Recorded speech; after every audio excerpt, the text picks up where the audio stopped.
Hello friends, good morning to all of you. आज के कुछ इम्पॉर्टेंट करेंट अफेयर्स को डिस्कस करते हैं। Former chairman of KVIC Vinay Kumar Saxena appointed as new LG of Delhi. Delhi के न्यू लेफ्टिनेंट गवर्नर किसको अपॉइंट किया गया है? विनय कुमार सक्सेना को, जो कि फॉर्मर चेयरमैन है किसके? केवीआईसी। केवीआईसी कहने का मतलब क्या हुआ? Khadi and village industry commission, इसी को केवीआईसी बोलते हैं। तो इसके ये पूर्व चेयरमैन रह चुके हैं और इन्हीं को दिल्ली का नया लेफ्टिनेंट गवर्नर बनाया गया है। इसके पहले कौन थे? अनिल बैजल जी थे दिल्ली के लेफ्टिनेंट गवर्नर। इन्हीं को रिप्लेस करके ये विनय कुमार सक्सेना जी बनेंगे। अगर बात करें इनकी यानी विनय कुमार सक्सेना की, तो ये केवीआईसी के चेयरमैन कब बने हुए थे? अक्टूबर 2015 में ये केवीआईसी के चेयरमैन बने हुए थे। और भी दूसरे सेक्टर के लिए काम कर चुके हैं, स्कीम्स और प्रोडक्ट्स पे काम कर चुके हैं, जैसे कि हनी मिशन हो गया, कुम्हार सशक्तिकरण योजना हो गया, लेदर आर्टिसन एम्पावरमेंट हो गया, खादी प्राकृतिक पेंट, और भी बहुत सारी जो प्रोजेक्ट्स और सरकार के द्वारा जो स्कीम्स चलाई जाती हैं उसके ये एक हेड रह चुके हैं। तो इन्हीं को दिल्ली का नया एलजी बनाया गया है। तो नेम याद रखना है, विनय कुमार सक्सेना। किसको रिप्लेस करेंगे? अनिल बैजल जी को रिप्लेस करेंगे, जो कि दिल्ली के लेफ्टिनेंट गवर्नर 5 साल तक रहे थे। नेक्स्ट है हमारा SBI इंट्रोड्यूसेज express credit card on YONO. ये तो एक्सप्रेस क्रेडिट बहुत 1-2 साल पहले की ही न्यूज़ है, बट यहाँ पे एक नया न्यूज़ ये है कि रियल टाइम इसको नया इसको और मॉडिफाई करके यहाँ पे नाम चेंज किया गया है, रियल टाइम एक्सप्रेस क्रेडिट, जो कि कहाँ पे मिलेगा? योनो प्लेटफॉर्म पे। एक एसबीआई का एक ऐप आता है योनो एसबीआई करके, इसका फुल फॉर्म होता है, योनो का फुल फॉर्म होता है यू ओनली नीड वन, इसका फुल फॉर्म होता है। तो एसबीआई के द्वारा एक अच्छा इनिशिएटिव लॉन्च किया गया है योनो ऐप पे ही। तो रियल टाइम एक्सप्रेस क्रेडिट के जरिए आपको जो भी एलिजिबल कस्टमर हैं उनको 35 लाख रुपए तक का पर्सनल लोन मिलेगा। सबसे पहले बात करते हैं इस लोन के लिए एलिजिबल कौन होगा। इसके लिए जो भी गवर्नमेंट सेक्टर में जो एम्प्लॉय हैं, जो भी जिनकी सरकारी नौकरी है, या फिर स्टेट गवर्नमेंट का हो या फिर सेंट्रल गवर्नमेंट का हो, तो वो दोनों लोग एलिजिबल हैं। या फिर कोई डिफेंस सेक्टर में जॉब है उनको वो भी एलिजिबल है। और दूसरी इम्पॉर्टेंट यहाँ पे एलिजिबिलिटी ये है कि उनकी जो मिनिमम सैलरी होनी चाहिए, वो आपका 15,000 होना चाहिए। जिसकी मिनिमम सैलरी 15,000 है वो इस लोन के लिए, पर्सनल लोन के लिए एलिजिबल है, यानी उनको प्रोवाइड कराया जा सकता है। मिनिमम लोन यहाँ पे आपको 25,000 मिलेगा और मैक्सिमम लोन कितना मिल सकता है? 35 लाख तक यहाँ पे मैक्सिमम लोन, पर्सनल लोन मिल सकता है। अगर इसका रीपेमेंट की बात करें तो मिनिमम 6 मंथ से लेकर के, यानी इसको आप कब तक चुका देना है अगर लेते हैं लोन, तो 6 मंथ से लेकर के 6 ईयर तक यहाँ पे इसका टाइम पीरियड दिया गया है। आप इस ऐप के जरिए किसी भी आप टाइम पीरियड को चुन करके आप उसमें आप मंथली ईएमआई पे कर सकते हैं। और सिविल स्कोर जिसका अच्छा होगा तो ऑब्वियसली इसको मिल ही जाएगा। तो ये सारा का सारा ये काम आपका योनो प्लेटफॉर्म पे हो जाएगा, योनो ऐप पे हो जाएगा, आपको ब्रांच जाने की ज़रूरत नहीं पड़ेगी। तो ये काफ़ी इम्पॉर्टेंट एक एसबीआई के द्वारा इंट्रोड्यूस किया गया है, जिसका नाम क्या है? Express credit. नेक्स्ट है हमारा HDFC banks joins Retailio to launch co-branded credit cards. जो हमारा एचडीएफसी बैंक है रीटेलियो के साथ मिल करके एक को ब्रांडेड क्रेडिट कार्ड लॉन्च किया है। को ब्रांडेड कहने का मतलब क्या होता है? अब एचडीएफसी रिटेलियो के साथ एक क्रेडिट मिल करके एक इनिशिएटिव लॉन्च किया है। तो इन दोनों यानी बैंक्स और उस रिटेलियो से रिलेटेड जो भी फंक्शंस होगा उसी को लेकर के यहाँ पे जो स्पेसिफिकली यहाँ पे जो क्रेडिट कार्ड लॉन्च करा जाता है उसी को को ब्रांडेड बोला जाता है। तो यहाँ पे एक रिटेलियो कहने का मतलब एक क्या है? कंट्री की सबसे बड़ी business to business pharma market place है।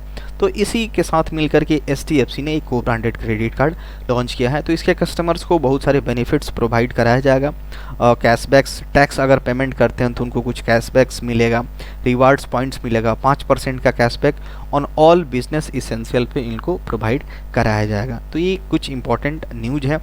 तो बस ये याद रखना है, एचडीएफसी रिटेलियो के साथ मिल करके को ब्रांडेड क्रेडिट कार्ड को लॉन्च किया है। नेक्स्ट है, अभी हाल ही में बड़ा न्यूज़ चर्चा में सामने आ रहा है मंकी पॉक्स के बारे में।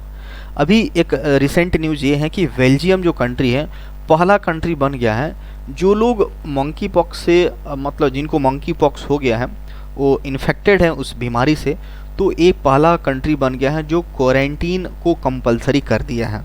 यानी किस तरह हम कोविड-19 का जब दौर था तो 14 डेज़ के लिए यहाँ पे क्वारंटीन करा जाता था, तो बेल्जियम एक ऐसा कंट्री बन गया है जो भी मंकी पॉक्स पेशेंट है उनको एक कंपलसरी बना दिया है कि हाँ, आपको यहाँ पे 21 दिन का क्वारंटीन आपको रहना पड़ेगा। तो ये अब पूछा जा सकता है कि कौन सा कंट्री इस बीमारी को लेकर के ये करने वाला पहला कंट्री है, तो बेल्जियम इसका बनेगा।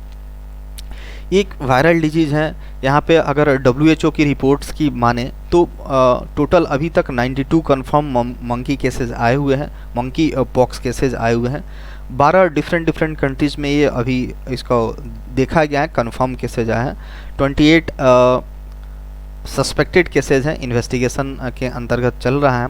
तो यहाँ पे जैसे दिया गया है, यूके में इसको कन्फर्म किया गया है, पुर्तगाल में, स्वीडन में, इटली में, Spain, France, Belgium, Germany, US, Canada, Australia, जो कि सऊदी गैजेट के द्वारा इसको अप्रूव्ड किया गया है। तो अगर कुछ स्टैटिक न्यूज़ की बात करें तो बेल्जियम का कैपिटल ब्रुसेल्स आता है। यहाँ पे करेंसी कौन चलती है? यूरो चलती है। और वहाँ के प्राइम मिनिस्टर कौन है? अलेक्जेंडर डी क्रो है। और जानते हैं इसका कुछ सिम्टम क्या है, ये काफ़ी चर्चा में है, मंकी पॉक्स क्या है। तो इसके पहले देखते हैं ये क्या है, इसके लक्षण क्या है। ये तो सबसे पहले ये भी वायरल डिजीज़ है, तो इसका लक्षण जैसे भी जो आम बीमारी होता है वैसे ही कुछ है। लक्षण में जैसे आपको बुखार आएगा, सर दर्द हो सकता है, जो मस्कुलर पेन होगा, मांसपेशियों में दर्द, सूजन हो सकता है, पीठ दर्द, ये सब लक्षण यहाँ पे। सबसे पहले यहाँ पे जो आमतौर पे फीवर पहले शुरू होगा और 1 से 3 दिन बाद शरीर पे क्या होता है, जो रैसेज होते हैं, दाना दाना निकलने लगता है। ये अक्सर चेहरे से शुरू हो रहा है, चेहरे पे ही एकदम जैसे बंदर का जो फेस वैसा कुछ दिखने लग रहा है, चेहरा पे बहुत बड़ा बड़ा फोड़ा निकल रहा है। और भी शरीर के अन्य हिस्सों में भी हो रहा है, जो हाथ का जो पाम है, हथेली है और पैर का तलवा, वहाँ पे हो रहा है ये सब दाना, पूरा खुजली हो रहा है, मतलब इचिंग टाइप, ये सारी चीज़ें यहाँ पे हो रही है। तो ये जो संक्रमण है 2 से 4 हफ्ते तक रह रहा है और आमतौर पे अपने आप ठीक हो जा रहा है। तो ये रही कुछ इंपॉर्टेंट यहाँ पे इसके क्या क्या सिम्टम्स हैं। ये बहुत ज़्यादा डेडली नहीं है, बट हाँ, ये इन्फेक्शंस एक से दूसरे आदमी तक पहुँच सकता है, तो ये थोड़ा सा कंसर्न का सब्जेक्ट है। नेक्स्ट है हमारा, Maharashtra government signs MOU worth 30,000 crore with 23 company at Davos. Davos एक जगह है जो कि स्विट्ज़रलैंड में आता है, वहाँ पे वर्ल्ड इकोनॉमिक फोरम हुआ है डेवोस में। वहीं पे महाराष्ट्र ने, जो महाराष्ट्र की सरकार है, यहाँ पे एक MOU साइन किया है, मेमोरेंडम ऑफ अंडरस्टैंडिंग, 30,000 करोड़ तक का 23 कंपनी के साथ मिलकर के इन्होंने ऐसा किया है। तो सुभाष देसाई जो कि वहाँ के महाराष्ट्र के इंडस्ट्रीज मिनिस्टर हैं, और भी अदर मिनिस्ट्री जो महाराष्ट्र के हैं, वो क्या किए हैं, we are in Davos to attract investment opportunity. ये वहाँ पे गए थे और जो भी इन्वेस्टमेंट से रिलेटेड जो भी मौका मिल सकता है अपने राज्य और उस कंपनी के बीच बेहतर कोऑर्डिनेशंस बनाने के लिए, तो इस चीज़ को लेकर के यहाँ पे एक MOU साइन किया गया है। जैसे कि और भी न्यूज़ में था कि माइक्रोसॉफ्ट क्या करेगा, डेटा सेंटर अपना सेटअप बैठाएगा पुणे में, 3200 करोड़ रुपए लगा करके यहाँ पे। तो बेसिकली जो अच्छी अच्छी कंपनी है ये महाराष्ट्र में या फिर महाराष्ट्र रीजन में अपना इन्वेस्टमेंट करे और एक तरह से पूरा बिजनेस का विस्तार होगा। तो मेन पर्पस इसका यही है। नेक्स्ट है हमारा NMCG। NMCG कहने का मतलब क्या होता है, national mission for clean Ganga, इसको NMC बोलते हैं। इसने क्या किया है, 660 करोड़ रुपए का एक अप्रूव किया है इंफ्रास्ट्रक्चर को बिल्डअप करने के लिए। वो कैसा इंफ्रास्ट्रक्चर है, जो भी नमामि गंगे के तहत बोल सकते हैं, या फिर इस मिशन के तहत पूरी जितनी सारे गंगा हैं या फिर जो रिवर्स हैं उसको साफ़ सफाई करने का यहाँ पे प्रोजेक्ट्स हैं। तो यहाँ पे 11 वाटर इंफ्रास्ट्रक्चर प्रोजेक्ट जो कि 660 करोड़ रुपए तक का अप्रूव किया गया है। NMCG that means national mission for clean Ganga के DG that means director general अभी कौन है, जी अशोक कुमार है। इन्हीं के द्वारा इस मीटिंग को हेड किया गया था। तो यहाँ पे 11 प्रोजेक्ट्स पे यहाँ पे साइन किया गया है। तो इस मीटिंग के तहत जो मैनेजमेंट है, सीवरेज मैनेजमेंट, जो कि हिंदौन रिवर के लिए जो सहारनपुर में, उसके लिए अप्रूव्ड हो गया है। तो बेसिकली जो भी नदी में जो भी आजकल एक तरह से वाटर पोल्यूशन फैल रहा है, बहुत एक एक्सट्रीम लेवल तक हो गया है। तो उसी को बेहतर बनाने के लिए, उसको साफ सफाई करने के लिए यहाँ पे ये प्रोजेक्ट्स शुरू किए गए हैं। तो ये इम्पोर्टेंट याद रखना है। नेक्स्ट हमारा है म्यूजिक अकादमी अनाउंसेज संगीता कलानिधि अवार्ड्स। जो हमारा म्यूजिक एकेडमी है उन्होंने क्या अनाउंस किया है, संगीता कलानिधि अवार्ड्स को अनाउंस किया है 2022 से लेकर के 2022 के सेशन तक के लिए यहाँ पे किया गया है। तो संगीता कलानिधि अवार्ड किसको यहाँ पे प्रोवाइड कराया जाएगा, रेनॉन्ड वोकलिस्ट जिनका नाम क्या है नेवेली, जो कि 2020 के लिए इनको मिला हुआ है। इमिनेंट मृदंगम आर्टिस्ट किसको मिला है, तिरुवरूर को यहाँ पे मिला हुआ है 2021 के लिए। और वायलेंट डियो कहने का मतलब 2 लोगों को साथ में मिला हुआ है 2022 के लिए। तो लालगुड़ी और विजय लक्ष्मी को यहाँ पे मिला हुआ है, ये क्या संगीत कलानिधि अवार्ड इनको मिला हुआ है। और इसके साथ साथ नृत्य कलानिधि 3 रेसिपिएंट्स को डांस सेगमेंट में भी यहाँ पे दिया गया है। तो ये याद रखना है, ये जो संगीत कलानिधि अवार्ड्स किसके द्वारा अनाउंस किया गया है, म्यूजिक एकेडमी के द्वारा। यहाँ पे कुछ जो 2020 के लेकर के 21 को लेकर के और 22 को लेकर के यहाँ पे नाम अनाउंस्ड किए गए हैं। नेक्स्ट है हमारा इंडियन कॉमनवेल्थ डे 2022। ये इंडियन कॉमनवेल्थ खास करके यहाँ पे एक ट्रेडिशनली बताया जा रहा है कि ये कब मनाया जाता है, मार्च के 2nd मंडे को अक्सर ये मनाया जाता है 54 कंट्रीज़ में। Most of the 54 countries of the Commonwealth के एक कॉमनवेल्थ इसमें 54 कंट्रीज मेंबर हैं। तो ये बताया जा रहा है कि मोस्ट ऑफ द कंट्रीज़ में यहाँ पे मार्च के 2nd मंडे को मनाया जाता है। लेकिन यहाँ पे इंडिया और कुछ दूसरे कंट्रीज़ हैं जो कि 24 मई को ही सेलिब्रेट करते हैं। इस बार का थीम क्या रहा है, कॉमनवेल्थ डे 2022 का थीम ये रहा है डिलीवरिंग ए कॉमन फ्यूचर। यहाँ पर इस बार का थीम रहा है जो कि क्या which highlights the 54 member country in the Commonwealth family are innovating connecting. खास करके ये डे सेलिब्रेट करने का मकसद यही है कि इस कॉमनवेल्थ एक तरह से फैमिली में लगभग 54 कंट्रीज मेंबर्स हैं। तो ये जो आजकल की जो समस्याएं चल रही हैं या फिर गोल्स बोल सकते हैं, जैसे इनोवेटिंग कनेक्टिंग और ट्रांसफॉर्मिंग को लेकर के, या फिर जो हमारा क्लाइमेट चेंज है उससे हम लोग काफ़ी जूझ रहे हैं, तो उससे कैसे हम निजात पा सकते हैं, या फिर कैसे गुड गवर्नेंस हो, अच्छी व्यवस्था कैसे बन सके, और इन देशों के बीच में हमारा व्यापार कैसे इम्प्रूव हो सके, इन चीज़ों को लेकर के इस डे को ऑब्जर्व किया जाता है और इस सारी टॉपिक्स पे बात करी जाती है, ताकि और इन सब देशों के बीच जो रिलेशंस हैं जो कि काफ़ी स्ट्रॉन्ग हो सके। तो ये याद रखना है कि बाकी अदर कंट्रीज़ में मार्च के 2nd मंडे को मनाया जाता है, लेकिन इंडिया और कुछ और कंट्रीज़ हैं जिसमें हम लोग 24 मई को ही कॉमनवेल्थ डे मनाते हैं। नेक्स्ट हमारा वर्ल्ड टर्टल डे कब मनाया जाता है, 23 मई को, यानी 23 मई को वर्ल्ड टर्टल डे मनाया जाता है, जिसको कछुआ बोल सकते हैं। तो ये हर साल किसके द्वारा मनाया जाता है, बाई अमेरिकन टर्टवाइज रेस्क्यू, एक नॉन प्रॉफिट ऑर्गेनाइजेशन, एक एनजीओ है अमेरिका की, उसी के द्वारा अमेरिकन टर्टवाइज रेस्क्यू एक एनजीओ है वहाँ की, उसी के द्वारा इसको ऑब्जर्व करा जाता है। ये बेसिकली एक अवेयरनेस क्रिएट किया जाता है कि ये जो हमारा टर्टल है, टर्टवाइज है, हमारे इकोसिस्टम्स के लिए, हमारे इन्वायरमेंट के लिए काफ़ी इंपॉर्टेंट रोल प्ले करते हैं, काफ़ी इन्वायरमेंट के लिए काफ़ी अच्छा होते हैं। तो इन चीज़ों को लेकर के अवेयरनेस क्रिएट किया जाता है।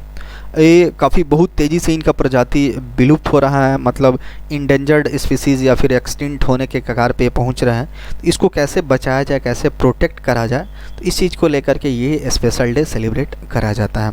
इस बार का थीम क्या रहा है, year of the theme of the world turtle day celebrate, SHELLE, वो सेलिब्रेट जो हम लोग किसी चीज़ को मनाते हैं वो नहीं, SHELLE ये है। इसका थीम क्या आस्क करता है, क्या इसके बारे में बेसिकली है, everyone to love and save turtles. ये थीम का बेसिक थीम का ये बेसिक मतलब यही हुआ। तो ये याद रखना है, वर्ल्ड टर्टल डे कब मनाया जाता है, और 23 मई को मनाया जाता है। नेक्स्ट हमारा स्पोर्ट्स से रिलेटेड है, पंजाब किंग्स पंजाब किंग्स से खेलते हैं प्लेयर है जो शिखर धवन है। ये पहले ऐसे प्लेयर बन गए हैं जो IPL की हिस्ट्री में 704 दैट मीन्स चौका लगा चुके हैं, 700 चौका लगाने वाले पहले प्लेयर बन चुके हैं IPL में। ये टोटल 701 चौका मार दिए हैं, और इसके सबसे टॉप पे हैं, 2nd नंबर पे कौन है, डेविड वार्नर है, 577 इनके नाम फोर्स हैं, चौका है। विराट कोहली 576 इनके ये थर्ड नंबर पे हैं। अगर बात करें तो ये अभी तो पंजाब किंग्स के लिए खेल रहे हैं, इसके पहले वो दिल्ली कैपिटल्स और सनराइजर हैदराबाद के लिए भी ये खेल चुके हैं। तो ये अगर टोटल स्कोर की बात करें तो ये 6000 रन पूरा करने वाले सेकंड प्लेयर हैं विराट कोहली के बाद। तो ये कुछ इंपॉर्टेंट जानकारी है कि 700 चौका मारने वाले आईपीएल में पहले प्लेयर शिखर धवन बन चुके हैं, जो कि अभी पंजाब किंग्स के लिए खेलते हैं। नेक्स्ट है हमारा Odisha win hockey India senior women's national championship 2022 title. जो हॉकी ओडिशा की जो हॉकी टीम है उसने क्या जीत लिया है, सीनियर वोमेंस नेशनल चैंपियनशिप्स का टाइटल उन्होंने अपने नाम कर लिया है। किसको हरा करके, कर्नाटका की टीम को हरा करके ये खिताब जीता है। ये 12वें नंबर का ये एक चैंपियनशिप था। इसके पहले झारखंड की टीम जीती हुई थी। तो ये कुछ इंपॉर्टेंट जानकारी है। तो ओडिशा ने क्या कर लिया है, India senior women's national championship को जीत लिया है। नेक्स्ट है ऑबिचुअरी से रिलेटेड है। वेटरन कम्युनिस्ट लीडर जिनका नाम क्या है, शिवाजी पटनायक, हाल ही में इनका निधन हो गया है। ये सीपीआई के बहुत बड़े पॉलिटिशियन थे। तो इनका 92 ईयर्स की एज में यहाँ पे इनका निधन हो गया है। तो इनकी कुछ इंपॉर्टेंट यहाँ पे जानकारी दी हुई है। तो ये पूछा जा सकता है कि शिवाजी पटनायक किस फील्ड से बिलोंग करते थे, तो वो क्या थे, एक पॉलिटिशियंस थे, सीपीआई के लीडर थे। That's all for today.